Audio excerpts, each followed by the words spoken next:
오한설. 천명일, 지음. 지금부터 절로 가자.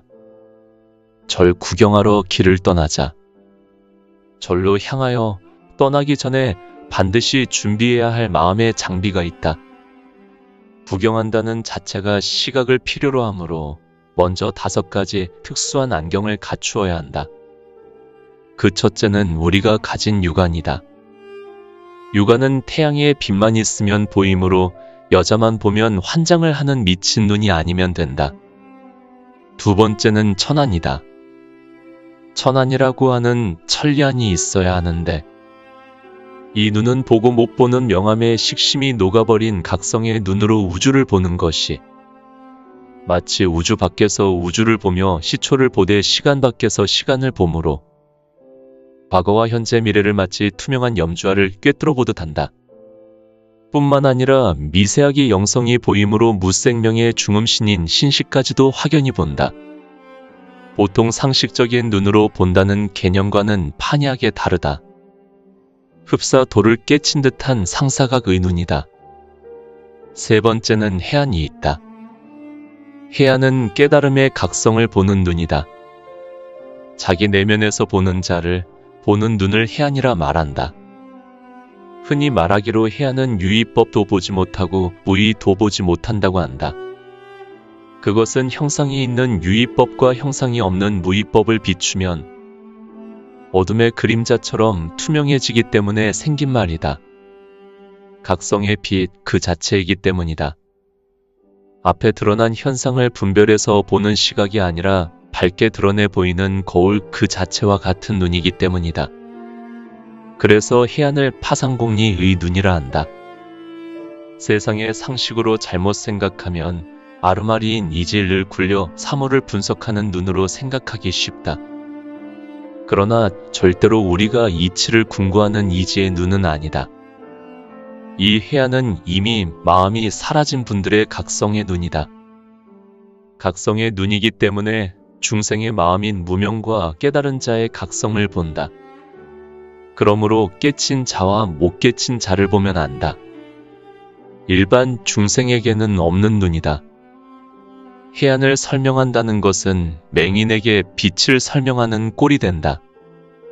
두 번째 천안은 계율만 청정하게 잘 지켜도 열리므로 마음이 증발한 깨달음 없이도 얻을 수 있으나 해안은 지금 우리들의 마음이 사라지고 본래 묘각에 비친 각성의 눈을 떠야만 얻는 눈이다. 우리가 부지런히 외우는 금강경은 누구보다 뛰어난 해안을 갖춘 수보리에게 설안경이다.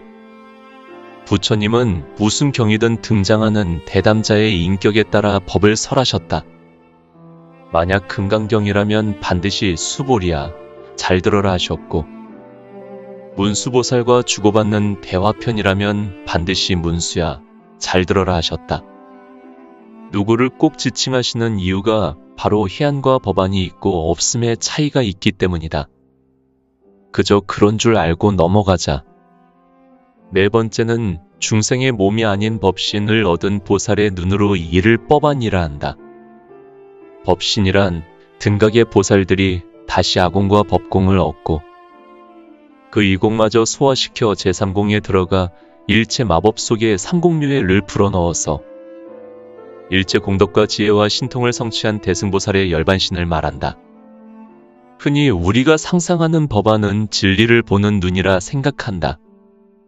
그래서 부처님 경전의 뜻을 잘 풀면 법안이 열린 분이라 칭송한다. 그러나 이러한 어림이나 사전적 해석은 그저 백과사전의 해설일 뿐이다. 설사 불교문학에 뛰어난 문수보살이 이 세상에 다시 오셔서 직접 불교사전을 만든다 하더라도 이 사바세계의 말이나 글 또는 그 이상의 천상의 문자나 진언을 가지고도 법안의 실상을 설명할 수는 없다. 신통한 지혜와 공덕력으로 장엄된 법안을 어떻게 설명하겠는가? 다만 법안으로 보는 차원은 지금 우리들의 상식으로 본다는 개념과는 판이하게 다르다.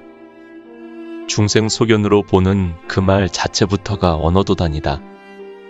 왜냐하면 중생이 본다는 것은 어느 한쪽 측면일 뿐이기 때문이다. 그런데 법안은 전체를 드러내 보이는 눈이다. 비유한다면 날이 새면 하늘이 환하면서 세상이 밝게 보이는 차원은 해안이고, 태양이 밝아서 마침내 우주와 상의 물체들이 속속들이 자신들의 모양을 다 드러내 보이게 하는 광명의 눈이 법안이다. 법안에서는 삼매와의 탈과 열반까지도 다 드러나 보인다. 법계라고 하는 세간과 출세간의 우주가 구슬처럼 분명히 보인다. 법안의 불가사의한 공동력의 시각은 청정한 불국토까지 다 본다. 하지만 부처님만은 분명하게 보지 못하는 아쉬움이 있다고 한다. 마치 제 눈이 저 스스로를 못 본과 같이 말이다. 법안으로도 부처님을 보지 못한다는 비유로 구름 속에 가린 달 보듯 한다고 부처님은 말씀하셨다. 모든 대승경전을 볼 때는 법안으로 봐야만 그 뜻을 제대로 이해할 수가 있다. 다섯 번째는 불안이다. 무슨 해설이 필요하겠는가? 무엇이거나 처음과 끝이 다 훤히 보이는 더 이상 없는 눈이다. 일체 중생과 일체 성중들이 언제, 어느 때, 어디서, 어떻게 성불하는 것까지 다 지켜보시고 두루 돌보아 주시는 눈이므로 어떻게 말로 하겠는가? 법화경 수기품을 읽어보면 불안이 무엇인가를 알 수가 있다. 불안은 체제불의 세계를 중생들에게 다 보이시며 일체 중생을 불국토로 인도하시는 눈이므로 오직 부처님들만이 보고 아는 눈이라고 말씀하셨다. 불안을 제외하고는 다 걸림이 있다. 유가는 천안을 모르고 천안은 희안을 알지 못하며 해안은 법안을 못 보고 법안은 불안의 경지를 어림도 못한다. 그러나 위에서는 밑을 다보미 산마루에서 들판을 보는 듯하다. 지금까지 간략히 설명한 이 다섯 가지 눈을 반드시 기억해야 한다. 불교 신행자들은 말할 것도 없다.